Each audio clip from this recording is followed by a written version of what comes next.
going to the internal YouTube and Yes, not yes, FGTV, correct? yes, Okay, yes. thank you. 10, 9, 8.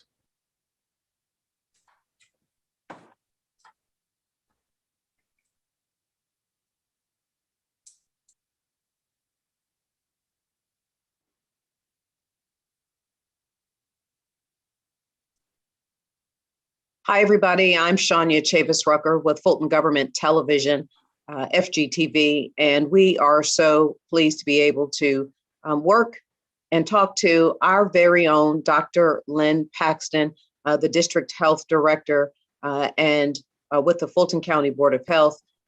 Dr. Paxton, it is always a pleasure. We're so grateful for you to stop by and talk to us about this very, very important topic. So thank you again for joining us. Thank you for inviting me. I really want to do this because there's a lot of information to get out of people.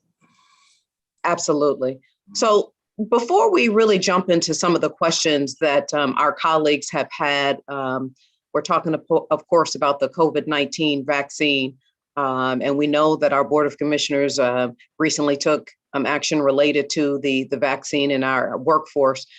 But there are so many questions out there, and there's just so much misinformation, and you have been a wonderful source. So before we jump into their questions, can you speak to us a little bit first and foremost about how the mRNA vaccines actually work? Yeah, thanks. I really want to do that because I think a lot of people don't understand. And so I'm going to be a little wonky right now, but try to be as clear as I can be about how they work. The mRNA vaccines, what that stands for, the M stands for messenger, okay? So you can almost think of these vaccines as the way I think about it as like my Amazon delivery person. They bring the package to my door, they leave, and then they go away. And then I take over from there. So you can almost think about that in terms of the mRNA vaccine and the body. So when you go and you get your shot of this mRNA vaccine generally it's into your arm muscle, actually, it doesn't even travel all that far. It's in the muscle cells there and maybe in the lymph nodes that are nearby, and it does what it's supposed to do. It talks to the cell, the body cell. The cytoplasm, there's the cytoplasm, which is the outside, sort of the liquidy portion of the cell, if you want to think about that. Then there's the nucleus where the DNA lives. mRNA cannot go into the nucleus. So it cannot affect anybody's DNA. So that, don't even worry about that. It cannot get into the nucleus to affect the DNA. All it does is it tells the cytoplasm of the cell to manufacture a little piece of protein that looks like the coronavirus, but is not the coronavirus, okay? And once it does that, the mRNA goes away. It's gone within a couple of hours or days, okay? And the cell produces these little copies of this particular portion of the virus. It's like a fake virus.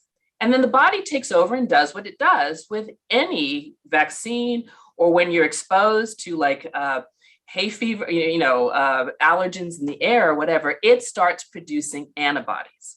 And so then the next time that the body sees, when it actually sees, for example, the real coronavirus, it's got these antibodies there waiting to attack. And so that is the point I wanted to get over. That's how mRNA vaccines work. And the important things are they do not alter your DNA. They don't even last very long. They are just a trigger to your body to make the antibodies that it will need to defend itself against COVID. All right, people, you heard it here first. You're hearing it over and over and over again, because you're right, Dr. Paxton, that is one of those questions about the DNA. So thank you for clearing that up. So, we've heard about this emergency use authorization, which is very different, I'm assuming, from the experimental phase of this. Can you explain to everyone the difference? Yeah, absolutely. Because that is something I hear all the time. People are confusing. They hear the word emergency, and for some reason, they're thinking that means that these vaccines are experimental, and that's not the case. So I'm going to give you a brief, again, a little bit wonky, but bear with me, about explanation of what an emergency use authorization. What the emergency part of that is referring to is the pandemic. It's referring to a disease or a process or something that is so serious that it constitutes an emergency, okay? And when the FDA grants an emergency use authorization, it is for these specific things. It has to be something that is used to either diagnose, to treat, or to prevent whatever the emergency issue is, okay? And most importantly, it has to be that there is no other approved or available treatment or a diagnostic tool or vaccine, okay? So that's why in this pandemic, this was a new pandemic, and there was no prior vaccine, there was no prior treatment, there was nothing like that. And so then that was the reason why these emergency use authorizations were granted. We would never do this for like another acne drug. Acne is not going to kill you. We have hundreds of other treatments. So you're never going to see like an emergency use authorization for something like that. But you will see it when you're in this situation of a worldwide pandemic for which there was no other treatment or prevention. And all the emergency use authorization does, it does not allow the normal process of testing or clinical trials to be subverted. Not at all. You still have to do everything that you would do in the normal process. The only difference is that they will allow, under an emergency use authorization, they will look at, like for example, the trials have to be completely completed, okay, for the most part. When you do these trials, generally, the researchers are expected to continue looking after the trial to do follow-up for a specified period of time, oftentimes like 8 months to a year, okay? However, in this case, because people were dying of this thing, that the emergency use authorization was granted after 2 months of this long-term follow-up. But the follow-up continued, okay? It did not stop. And so that's why everyone should know that last month, the FDA looked at the completed package, and the Pfizer vaccine has now reached full formal approval. And the Moderna vaccine is expected, they've already submitted their package as well, and they're expected to get it within a couple of weeks. So, so if anybody was holding back because saying, oh, it's not formally approved, I hope that I've managed to explain that it was approved even as an emergency use authorization, but now that excuse of not taking it because it's experimental, that never was. It was under an emergency use authorization for people over 16, but now it's got full formal approval. And so don't worry about that anymore. Well, thank you so much for that, Dr. Paxton. So I know you've been having a lot of conversations with county staff, county leadership, and so many of them are asking you the very same questions. So we've compiled all of those questions, and let's try to run through them. So I've already had COVID-19. Do I still need the vaccination? Yes, you do. And let me tell you why. In fact, I love the fact that, we're getting data, it seems like almost every week, new data. And just, I think 2 weeks ago, the CDC put out an MMWR report about what in Kentucky, in which they specifically looked at a group of people who had been infected with COVID before the vaccines were available, okay? And then they looked later on, after vaccines were available, and compared those who had gotten vaccinated versus those who had not gotten vaccinated. So all of them had been previously infected naturally with COVID. And they found that if you remained unvaccinated, you were 2.34% more likely to get reinfected with COVID. So basically that shows that getting vaccinated, even after you have been previously infected, is protective. Thank you so much for clearing that up. I can't tell you how many friends I have that, well, I got COVID, so no sense in getting the vaccination. Thank you for clearing that up. And when I'm saying the I's in these questions, I'm speaking collectively, not just as I, Shania Chavis. So, all right, here's another one. I'm considering having children. Should I get the vaccination or should I wait?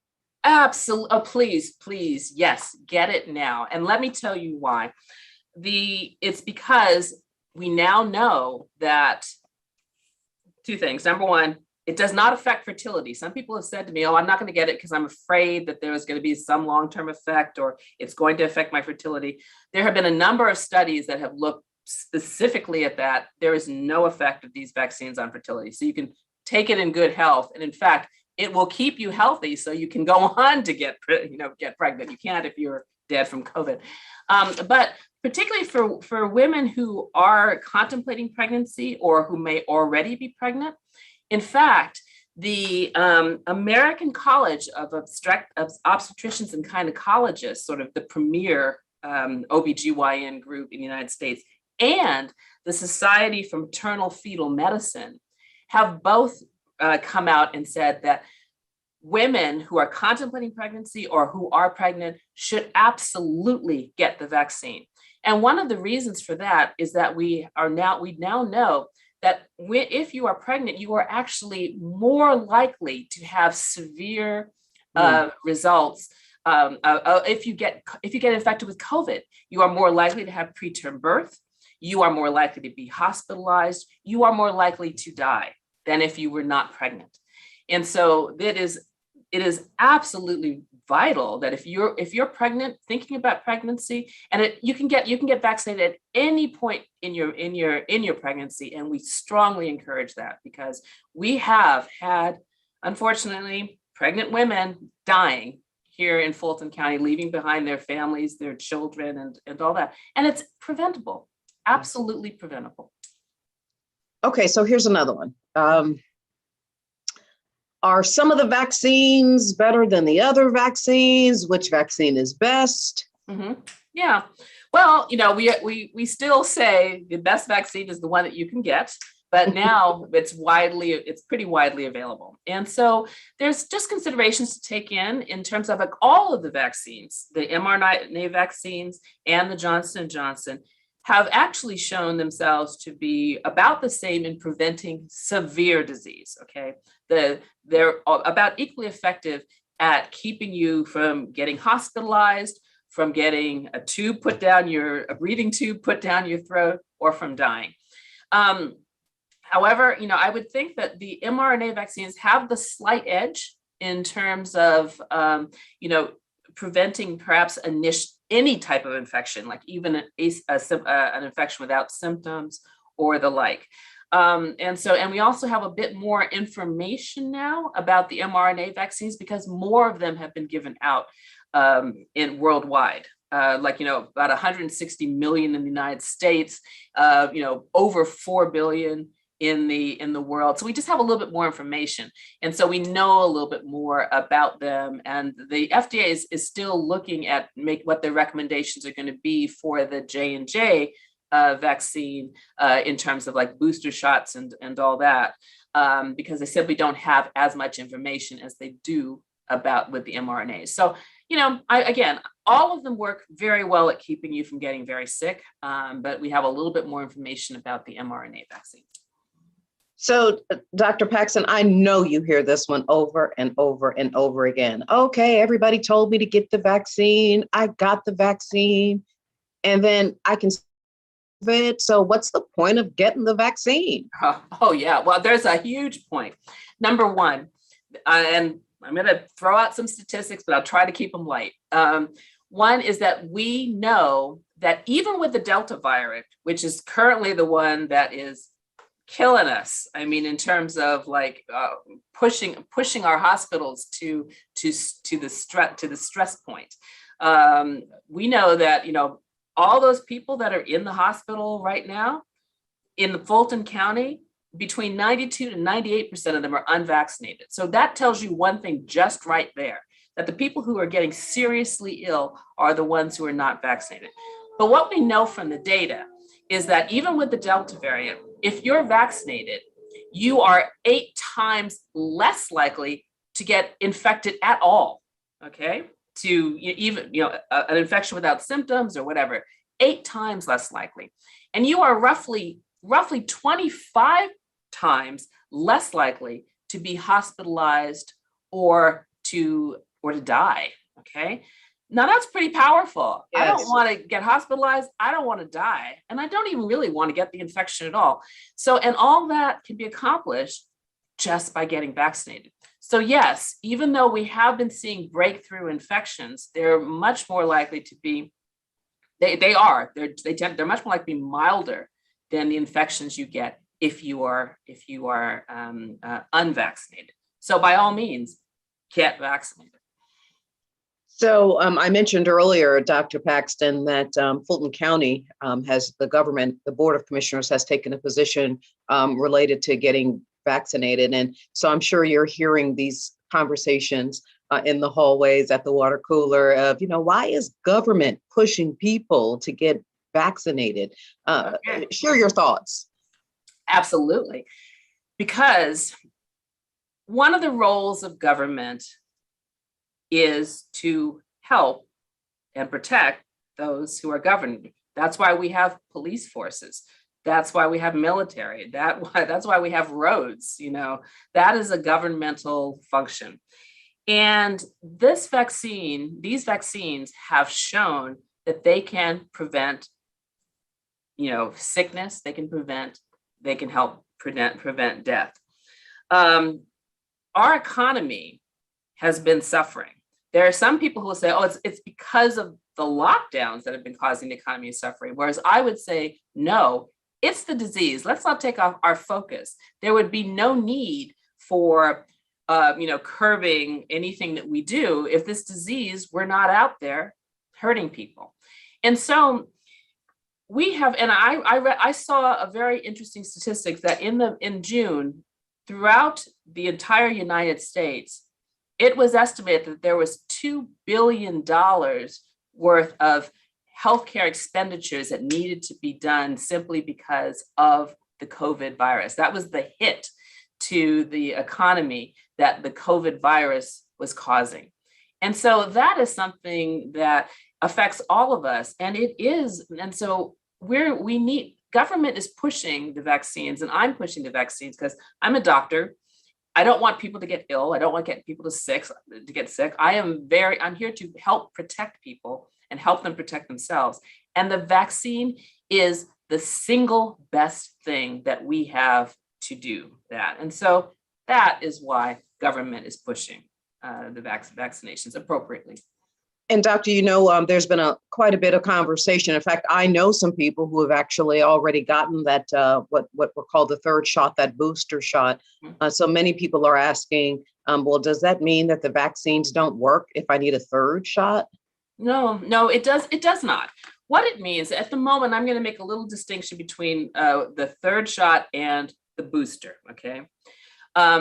The third shot has already been approved by the FDA for certain categories, and that's a very small category of people who are severely immunocompromised, meaning along the lines that they're actively on chemotherapy for cancer, that they have previously had an organ transplant and are on anti-rejection drugs, and some other small categories like that. And the reason is because we have found out that because they were so immunocompromised, they were less likely to mount a good response to the vaccine. And so the recommendation is that they should get a third shot now. Even if they got their second shot, 3 weeks ago, that they should go ahead and get the third shot now. That is what we refer to as the third dose. Then there is the booster dose, which people have heard about. That has not yet been approved by the FDA, but we expect that it will be within the next couple of weeks. And what that is, and I'm going to put that in the context of many of you are already familiar with booster doses for vaccines. Because, for example, your measles, your mumps, your rubella shot that you had to get to be able to go to school, you get those boosted. Over, after a certain period of time. The seasonal flu shot you get a different shot like every year. The tetanus shot, you get that booster shot, you get that every 10 years, okay? So this is actually quite normal for vaccines, that you get a little bit of a waning of effect over time. And you give it a boost, you give them another dose so that then they can bring their antibody, response back up. And so we expect that the FDA, as I understand, the FDA is going to be a meeting on September 17th to talk about this. And it's pretty much expected that they will then okay the booster shot for anyone who has been fully vaccinated. But we're going to be doing it in the order in which people were vaccinated, because there's no sense in getting a booster if you just got you were just fully vaccinated just 1 month ago. You've still got really high levels of protection. So we're going to be, looking at first giving the boosters to people who got the first dose further, longer time ago. So, that's, the short answer to that. So, you remember when we first started in this emergency, there was a lot of, what to do if you thought you were exposed, right? There was contact tracing, there was quarantining. So let's talk about specifically the people who are vaccinated. Mm-hmm. So if I've been vaccinated and I think I'm exposed to COVID, so now what is the protocol now? And specifically Fulton County employees really, really want to know this particular question. I'm sure they do. And you're right. There's a difference in what the protocol is if you're based on your vaccination status, if you're vaccinated versus unvaccinated. So let's start with the vaccinated. Let's say that you're vaccinated and you've gone to a party, and then you hear later on that the host of the party has tested positive for COVID. So what do you do? What we tell people to do is that obviously if they have any symptoms that are, consistent with COVID, they should go get tested themselves. Okay. But if they have no symptoms, if they're feeling fine, they just know that they were a contact, this is what they should do. We recommend that they mask up immediately. They can continue to go to work, but you need to be masked and you need to maintain some social distance and then we want you to get tested within 3 to 5 days of your having been exposed. Let's say 3 to 5 days after that party, you want to go in and you want to get a test. Hopefully your test will be negative. If it's positive, then unfortunately you now are a case, and then we have to, then you should go home and you should quarantine, and we would do all of our normal contact tracing. If you're not positive, if you're still negative, please continue to mask up and distance for the 10 to 14 days that we usually recommend people, to do that. But, and monitor, of course, if at any time you have any symptoms, you need to get tested and go home, okay? Now that's if you're vaccinated. If you're unvaccinated, then you have been a contact, then you need to go home and self-isolate. We want you to also get tested. Generally, we recommend that, again, 3 to 5 days, or at least maybe up to 7 days, but you still have to stay home for the, it'll depend. It'll be, for somewhere, usually around 10 days, possibly 14 days. As a contact, you will have been contacted by our tracers, our case investigators and cases, and so they will be able to give you specific information.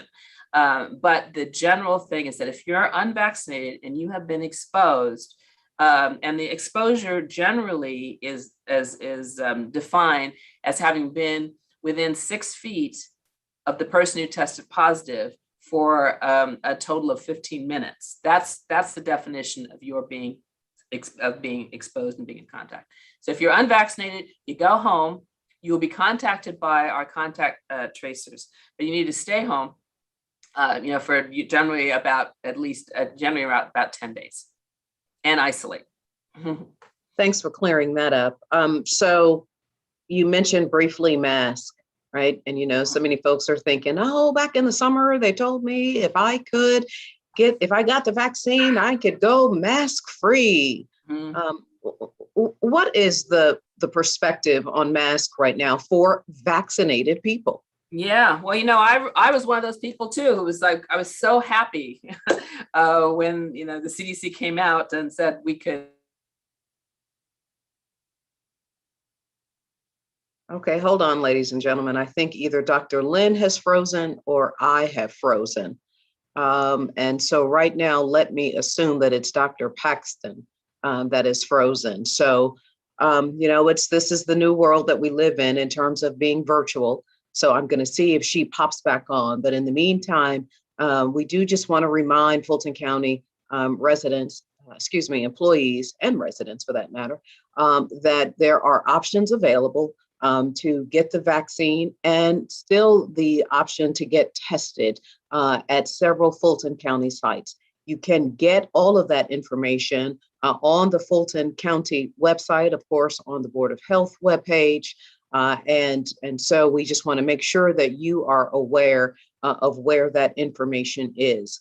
And so we have just shy of 30 minutes, but I think that you guys have gotten the information that you may have needed.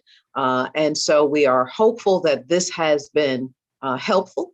And we're just really asking you all to please remain safe. And one of the things I wanted to say to Dr. Paxton before she was leaving, I'm being told now that she's trying to get back on. I think all of us owe a great deal of gratitude, and we want to express our gratitude to Dr. Paxton and her entire team, both her internal partners and her external partners, because they have not been able to do this alone. There are several folks in Fulton County government that's helping in this effort to keep us informed and to keep us safe. But we obviously have to do our part.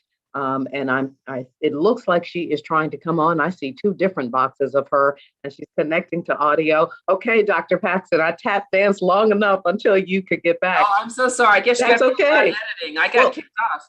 Well, that's okay. Well, let's just go ahead and let me just get your final thoughts. Bottom line, wrap this up. We were thanking you and your team. What's the bottom line as you exit this session? Okay, my bottom line is I've got a couple of tidbits I'm going to throw out to people. I'm going to just say if they were unaware.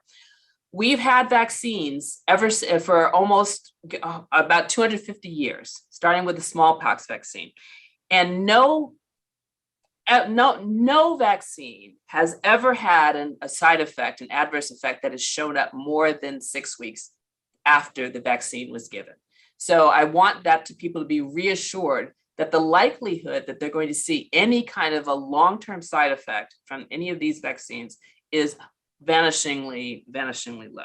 Reminding people a little interesting tidbit, George Washington was the first person to mandate vaccines. And that was our first president. First president. And that was actually credited with helping us win the revolution because all of these people were not getting sick. One last little thing, a tidbit, is that as of mid-June, over 96% of practicing doctors in the United States were fully vaccinated against COVID. And 45% of those who hadn't yet been vaccinated said they plan to do so. Just think about that. These are the people who know the most about medicine, about COVID, and about vaccination. And they're, as we call it, my mom would say, they're voting with their feet. They're getting vaccinated. So think about that and just consider it yourself. And the last thing I'm going to say is that as you are learning and informing yourself about the vaccine and COVID and anything else, please go to trusted sources, not social media, not your neighbor next door. Unless your neighbor is the head of the CDC or Dr. Fauci, then fine, you can go with what they say. But if you please use trusted sources. Some trusted sources are, for example, the Centers for Disease Control, the CDC.gov website has a wealth of information about COVID and about the COVID vaccines that you can trust. And then even possibly even more accessible is our own Fulton County government website. If you go there, you're going to find a lot of information about the vaccine. And so I would encourage you to look at that. And then the Board of Health is always a resource. And so we are always here to answer questions. And so that is what I wanted to let everyone know. Well, Dr. P, you and your entire team have been just phenomenal throughout this entire process. And we thank you for always making yourself available, not only to us here within the county government, but we see you all the time in all of our local media sources. So thank you. We are wishing you well. We're going to do our part. There have been other questions that have been asked. We'll make sure that we compile those, get those to you. And I enjoyed this. So I'm thinking you and I are going to have to do this again. Always a pleasure. All right. Thank you, Dr. Paxton. And thank you, everyone, for watching. We really appreciate your time. And on behalf of the entire Fulton County government, we're begging you to please stay safe and please consider getting vaccinated. Thanks, everybody.